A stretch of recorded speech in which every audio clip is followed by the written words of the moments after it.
What up, world? I just saw Horrible Bosses 2. Clearly, it's the sequel to the 2011 comedy Horrible Bosses. This one stars Jason Bateman, Charlie Day, Jason Sudeikis, Jennifer Aniston, Chris Pine, Jamie Foxx, Christoph Waltz, and Kevin Spacey. It's directed by Sean Anders, who has directed Sex Drive and That's My Boy, and he's written, he's written, I think, Hot Tub Time Machine, She's Out of My League. He's most recently written Dumb and Dumber 2, and I'll let y'all know why I bring what he's written later on. Um, but you got Nick, Kurt, and Dale, and I say that slowly because if I say it fast, I'm gonna give away a spoiler.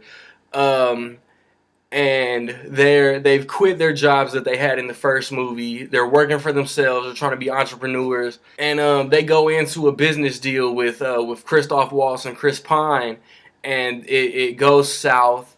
So they, you know what I'm saying, they wanna get their investment back basically, and then you see you see in the trailers, man, they kidnap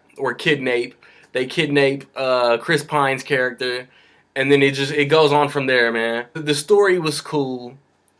Like I followed along, you know what I'm saying? Like in the first movie they wanted to murder their bosses. It didn't go as planned. So now they're trying to kidnap somebody, a whole different type of felony. Um and then you got everybody from the first movie, like Jamie Foxx, Jennifer Aniston, Kevin Spacey. Um, you would think that if they like just they basically just created different situations for the all these characters to bring them back. You would think that they felt out of place. Nah, like I didn't think any of them felt out of place at all.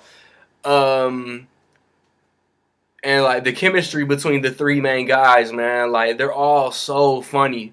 Like I said in my "This Is How I Leave You" review, man. If Horrible Bosses 2 is funny, Jason Bateman pulled off the trifecta, and Jason Bateman did pull off the trifecta, man.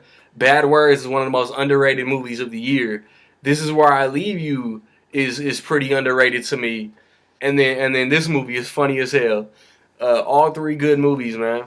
Jason Sudeikis, man. Jason Sudeikis has so many funny lines, and Charlie Day, man. Charlie Day brings that energy, like a little hamster on crack, and just everything. He's so loud and his voice is squeaky, and that adds to the comedy.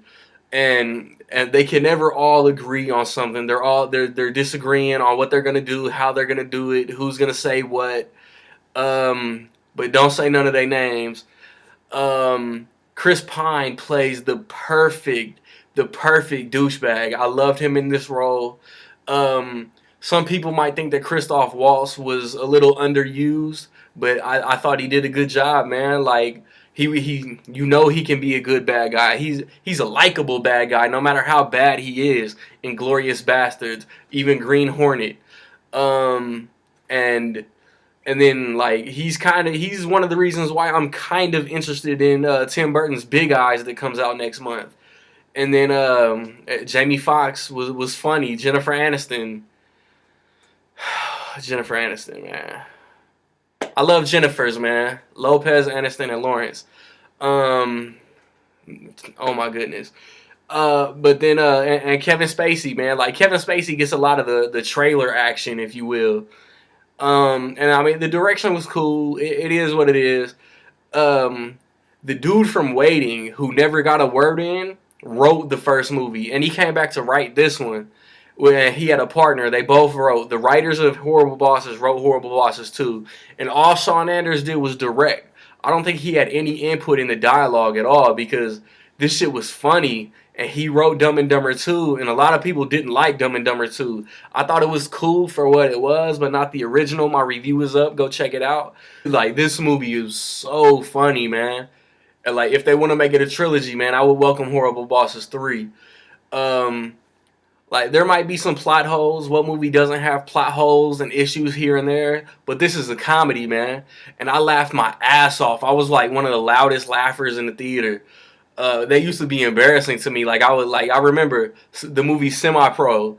Like I was laughing. It was me, my lady, and then on the far side of the theater, there was this dude who was just laughing like he was at home, just bellowing throughout the whole theater.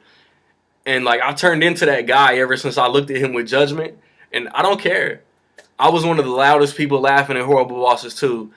Could just the dialogue, the chemistry between the leads, it's funny as hell, man. Like I said, this is a comedy. This is the hardest I've laughed in a movie since 22 Jump Street. Um, I mean, so with that being said, man, in my opinion, Horrible Bosses 2 is really really dope. If you like the first movie, check it out. If you like the actors in the movie, check it out. Um, Mike from Breaking Bad is in it. Um, I mean, that's really all I can say, man. If they do a three, I wonder what crime they'll be trying to commit in that one. Like I posted on my Facebook movie page, dog. Of the three leads, Jason Bateman, Charlie Day, Jason Sudeikis. Who do you think is the funniest and why? A couple of answers I got was Jason Bateman because of Arrested Development, and somebody else said Jason Sudeikis because he's banging out Olivia Wilde. I can't disagree or hate on either response. I don't watch Always Sunny in Philadelphia, but Charlie Day is hilarious. I've rode with Jason Bateman ever since Dodgeball. I ain't gonna say Teen Wolf 2. Ever since Dodgeball, that's like the oldest movie I can remember him in. Um, and then man, Jason Sudeikis, I've been rolling with him ever since Hall Pass. He was hilarious in Hall Pass. Hall Pass is damn near his weakest movie. He was in We're the Millers. Obviously, he was in Horrible Bosses. He was in some other shit, and it's not coming to me off the top of my head. Um, do you prefer the first one or do you prefer the second one? And Jamie Foxx, who's been killing it all year, and Jennifer, strong cast, man. I can go on all day about this cast. Um, so I got my Penguins of Madagascar review on the way. I got my movie talk sometime this weekend on Jim Carrey, and then the next movie I see might not be for like a week, 2.5 weeks or so. Exodus and Top Five if my theater gets either or. Um, y'all know where I'll be at, man. Peace.